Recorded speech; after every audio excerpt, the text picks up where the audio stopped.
We're really excited. This morning, the third time we're playing this international game, and it's really our biggest event so far. So here this morning what we have is that we have 8 teams competing for the World ERPsim Championship. This whole competition started 2 months ago, and there was a long qualification process. We had 41 teams around the world from 20 universities qualifying for this event. They all played individual games, and we ranked them, and the 8 best teams were not invited for this final. We're going to start this game, and I'm just going to highlight a few things about what's going to go on here. There's very few news. There's no change in raw material prices in this version of the game, only change in the interest rate. Otherwise, we have very specific preferences in the different regions. There's also a shift in demand over the different distribution channels. So the challenge for the team is trying to figure out what is going on, what the market looks like, what the market wants, and be able to track the demand shift. And the teams that actually are able to track those information will actually do better. So it's going to be very interesting to see how the teams will actually react to those new information and answer the demands of the market. Live from Montreal, from the ERPsim Lab, welcome to the 3rd International ERPsim Competition. It's currently quarter 1, we're in day 15, and the University of Cincinnati Team C is leading the race right now, followed by University of Tampa. There's also Moscow 2 that's doing great at this point, and University of Tampa also doing very good. So we'll see. It probably will change many times before the end of this race, but it's doing very well for Cincinnati at this point. Well, actually, the task of Julien here is tracked what everybody's doing in the system, so we can track here for every player exactly which transaction they're actually using, and making sure that none of the transaction used by any player is an illicit transaction, so that the game is actually fair and everything goes by the rules. So he's kind of the referee of the game. We're now stopped. We're at the end of quarter 1, and we're taking a 15-minute break so that each team can now strategize, take a break, and decide where to go for next quarter. So we'll restart in about 15 minutes. And we just announced the results of quarter 1, and Team C from Cincinnati is leading the way. They have almost $1 million in profit. Hello, my name is Derek Lyle. I'm the Assistant Director of ERPsim Lab. I was introduced to ERPsim when I did my MBA here at HEC as a student, which culminated actually in my team winning the first international ERPsim contest, which scored me this job. My role in the lab is essentially as the development manager and operations director for the lab, make sure everything works, everything runs perfectly, developing custom app reports, and overseeing the development of the simulator itself. My role today is primarily just to make sure that everybody's doing what they need to do, make sure everything's running, not having any errors, system performance, monitoring the performance on the SAP server, just generally ensuring that everything goes according to schedule and according to plan, and looking to learn some little things about what people do in the game and improve the game, new ideas from there. There's something happening here. It's coming in the next probably few virtual days, but currently we're seeing Team A, who had a rough start to start with. They are Team A is from Arkansas, and they've been qualifying in first position after the first round before this final game, and currently they're coming back from and they're not ranked right now. What's the ranking? They are in 5th position. But they're coming back very hard, so we'll see what's happening.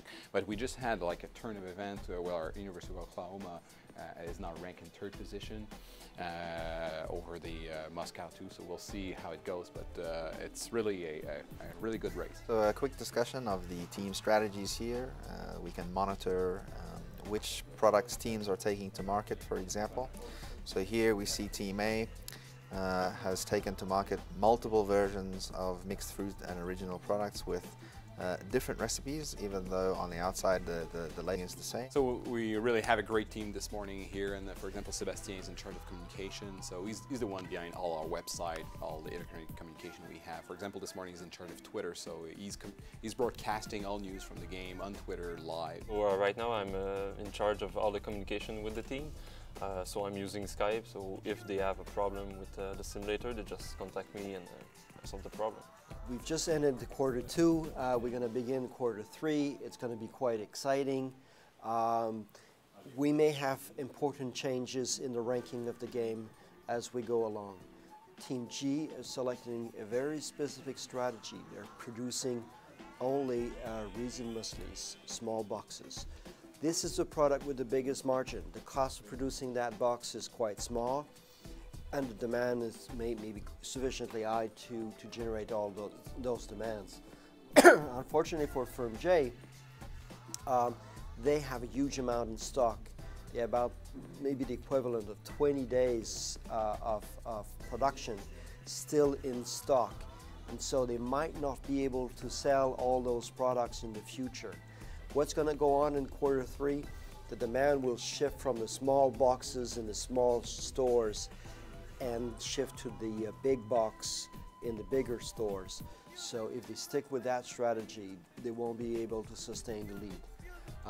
So it'll be interesting to see which of those other teams will be able to pick up the change in the demand, react to it, and eventually exploit that information to offer big box to the big stores. We've created for the competition a website, erpsim.hec.ca/competition, and you get there all the information about all the participants from every team.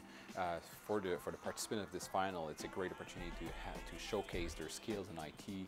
So if you go there, you will have access to the links to their LinkedIn page, so you get the full CV of every participant. So over the last quarter, we've seen change as expected. Firm G that was in the lead actually is now in third place. In the next half an hour or so, we'll know who actually won the game. It's going to be great fun.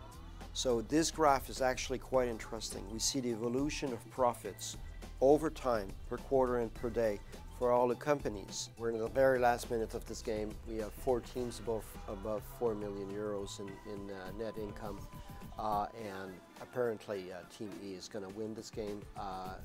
I think this is done. We have a clear winner, and I think that they'll be pretty happy in Oklahoma. So it's going to be fun in a few minutes when we're going to interview them. I'm sure they're going to be really thrilled. They've just moved above 4.5 million euros. Great game. Position number 3, with a net income of 3.6 million euro. The team from the Sam M. Walton School, the University of Arkansas, Team A, finished in 3rd position. In position number 2, with a net income of 4.1 million, the University of Tampa, Team G, and final and winner of this 3rd international ERP simulation game, this year the 2009 world champion, in the 1st position with a net income of 4.4 million euro, Team He from University of Oklahoma.